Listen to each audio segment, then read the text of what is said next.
આપણે હંમેશા એવું સાંભળ્યું છે કે યુદ્ધો જમીન માટે, સરહદો માટે લડાય છે, બરાબર ને? પણ હવે એવું નથી. હવે સમય બિલકુલ બદલાઈ ગયો છે. જુઓ, આપણે એક એવા સમયમાં આવી ગયા છીએ જ્યાં યુદ્ધ શબ્દનો અર્થ જ બદલાઈ રહ્યો છે. અને આની અસર આપણા બધા પર પડવાની છે. હમણાં ઈરાન તરફથી એક એવી ચેતવણી આવી છે જેણે ખાલી મિલિટરીને જ નહીં પણ છેક સિલિકોન વેલી સુધી બધાને હચમચાવી દીધા છે. એવું લાગે છે કે મિડલ ઈસ્ટમાં જે આગ લાગી છે એ હવે ખાલી યુદ્ધના મેદાનો સુધી સીમિત નથી રહી. એ હવે આપણા ડિજિટલ જીવનમાં, આપણા ફોન સુધી પહોંચી ગઈ છે. અને આ આગ ક્યાં પહોંચી છે ખબર છે? આપણા ડેટા સેન્ટર્સ સુધી. મતલબ કે એ જગ્યાઓ જ્યાં આપણી આખી ડિજિટલ દુનિયા સચવાયેલી છે. અને આનાથી એક ખૂબ જ ચોંકાવનારો સવાલ ઊભો થાય છે કે શું ગૂગલ અને એમેઝોન જેવી મોટી ટેક કંપનીઓ હવે મિલિટરી ટાર્ગેટ બની ગઈ છે? અને જવાબ છે હા. ઈરાનના એક મોટા મિલિટરી બેઝ પરથી આ જાહેરાત થઈ છે. અને એક વાત સાફ છે, આ કોઈ ખાલી ધમકી નથી. આ એક બિલકુલ નવી અને ખતરનાક યુદ્ધ નીતિની શરૂઆત છે. તો ચાલો આ નવી રણનીતિ છે શું એને જરા ઊંડાણથી સમજીએ.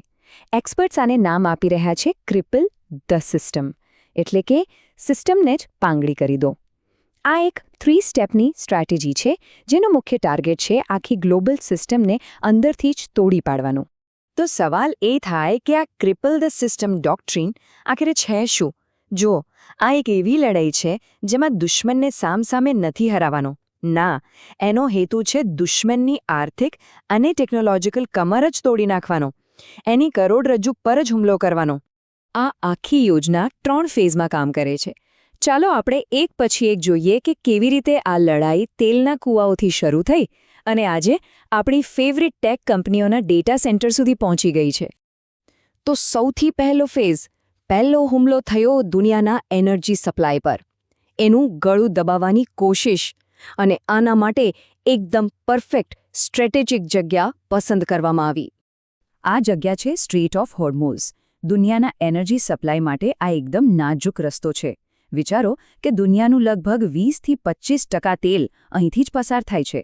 ઈરાને અહીં શું કર્યું? એમણે મોઝેક ડિફેન્સ નામની એક સ્ટ્રેટેજી વાપરી.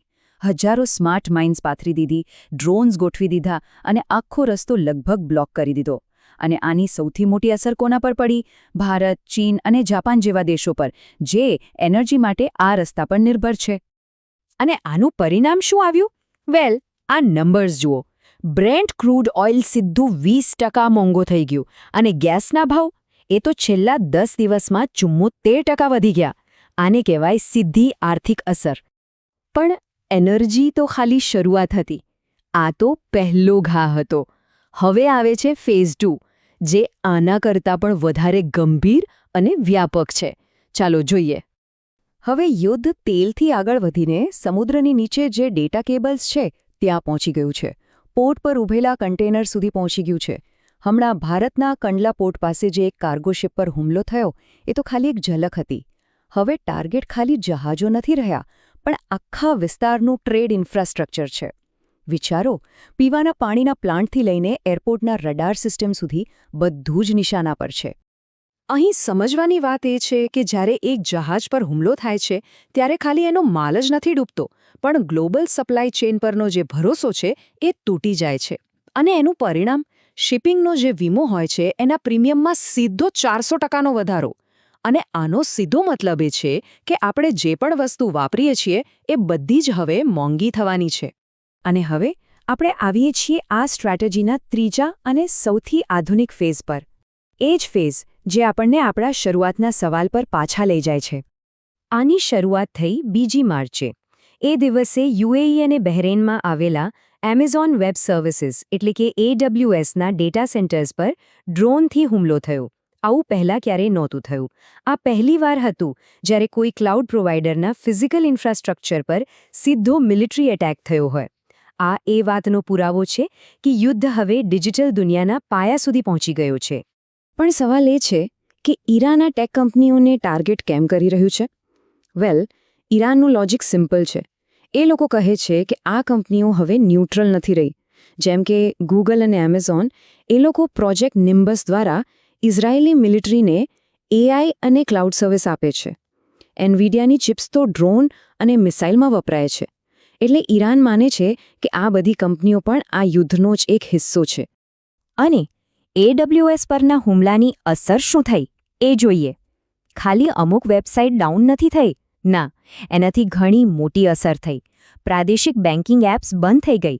દુબઈ અને કુવૈટના એરપોર્ટ પર ચેક ઇન સિસ્ટમ ઠપ થઈ ગઈ અને UAEનું સ્ટોક માર્કેટ કલાકો સુધી બંધ રાખવું પડ્યું.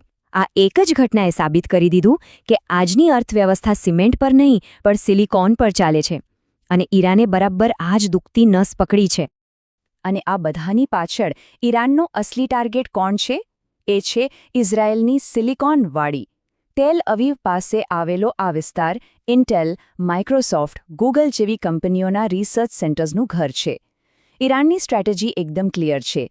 જો ઇઝરાયેલ અમારા ન્યુક્લિયર પ્લાન્ટ્સ પર હુમલો કરશે તો અમે તમારા ટેક ઇન્ફ્રાસ્ટ્રક્ચરને ધ્વસ્ત કરી દઈશું. આની અસર જુઓ કેટલી ઊંડી થઈ રહી છે. થોડા સમય પહેલા સુધી મિડલ ઈસ્ટને ડિજિટલ ઇન્વેસ્ટમેન્ટ માટેનું ભવિષ્ય માનવામાં આવતું હતું. પણ હવે આ જ કંપનીઓ જેમ કે AWS અને એઝ્યોર પોતાનું કામ અને ડેટા ભારત અને સિંગાપોર જેવી સુરક્ષિત જગ્યાએ શિફ્ટ કરવાનું વિચારી રહી છે. આટલો મોટો બદલાવ આવી ગયો છે. તો આ આખી વાત પરથી આપણે શું શીખ્યા?